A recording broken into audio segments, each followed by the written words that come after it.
Hi guys, welcome back to my channel. I hope you're having an awesome and blessed day today.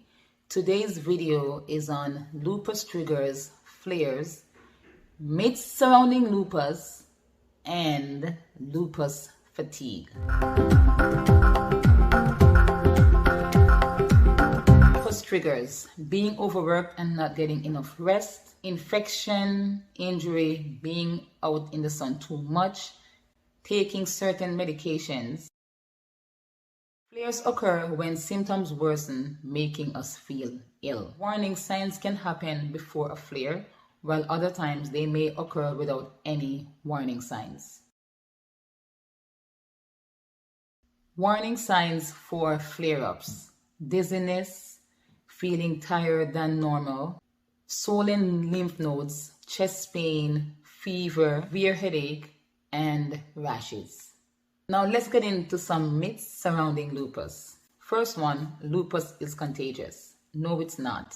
Although there is no known cause for lupus, it's not contagious. You cannot contract lupus by being around someone who has the disease. Only women have lupus. Although 9 out of 10 people living with lupus are women, men and children can also develop this disease as well. There is only one type of lupus. No, there are 4 types of lupus. Systemic, that's the most talked about and most common type of lupus, but you also have cutaneous lupus, neonatal, and drug-induced lupus. You can get pregnant if you have lupus.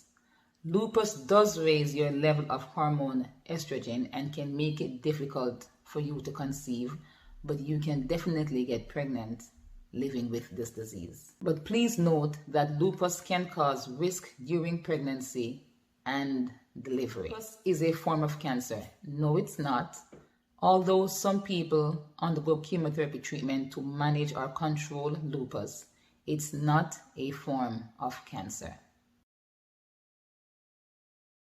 Lupus and fatigue. Fatigue is one of the most common symptoms of lupus. About 80 to 90% of people living with lupus experience fatigue as their main symptom. And some people have long-lasting, severe, chronic fatigue.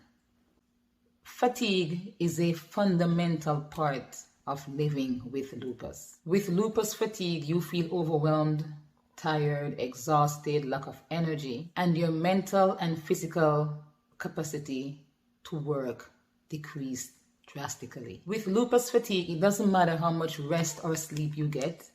When you get up, you still feel tired, drained, no energy, as I mentioned before. It's not like the fatigue that regular people have when they have a hard day, especially at their job or school or whatever activities that they were doing. When they get a good night's sleep, some good rest, they wake up feeling refreshed and ready to go.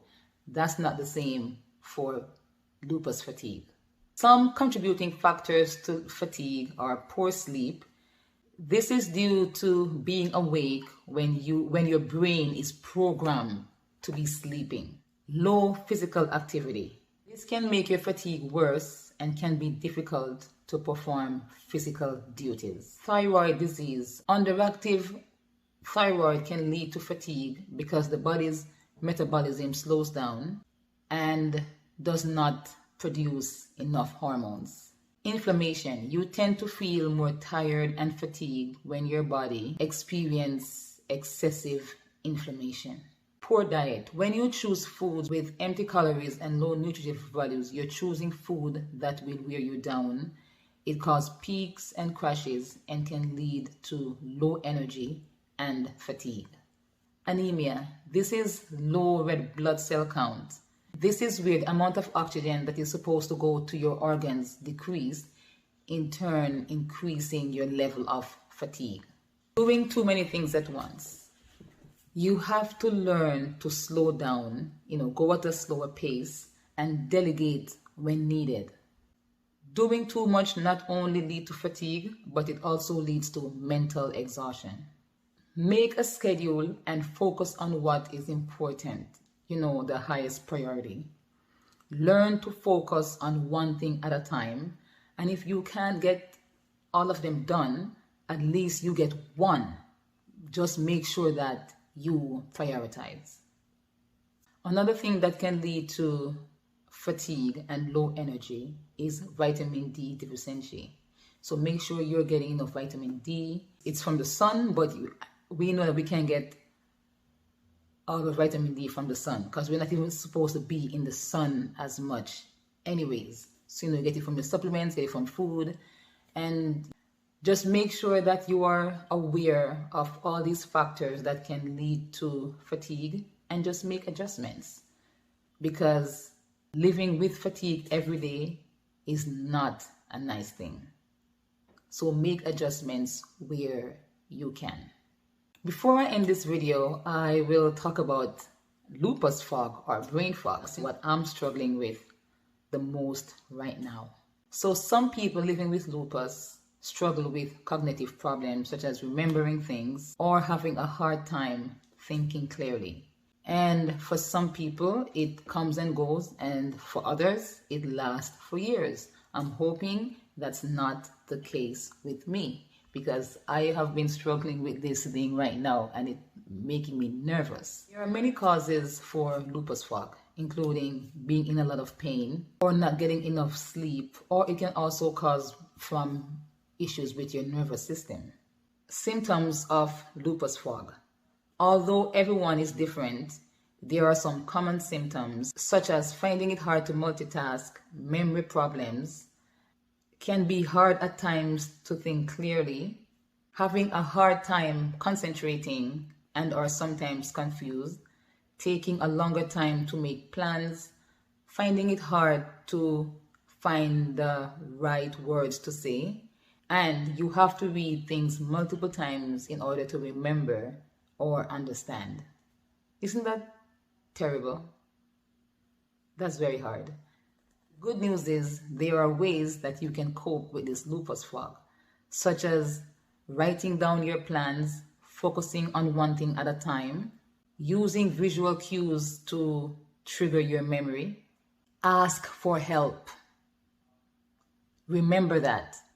Ask for help. There's nothing wrong with asking for help. Keep your daily schedule as simple as possible. Learn to manage your stress. Lupus fog can be worsened by stress, and lupus loves stress. So it's really important to find ways to manage it, such as practicing mindfulness, exercise, or even therapy. Eating a healthy, balanced diet, which is rich in fruits, veggies, and lean protein, may help with your lupus fog. So that's the good news. There are ways to manage this lupus fog, and I have to tell myself that as well, because sometimes I tend to take on a lot of stuff, and I do eat when I'm not supposed to eat. And right now, I don't stress as much as before. I learn to manage it because I used to stress for the simplest things, and lupus would just feed off it. Another thing that I do when I forget something is I go back to where I'm coming from to see if that will trigger my memory. And most times it works, So there are other ways that you can manage it. And if you know of other ways that you find is helpful in managing lupus fog or coping with lupus fog, you can share it in the comments below. So that's it for today, guys. Remember to be blessed and stay blessed. And for my lupus warriors, know that we are lupus strong. And if we put our mind to anything, we can achieve, we can conquer, we can dismantle. So until next time, enjoy the rest of your day, your evening, your night. And I'll see you in my next video. Bye-bye.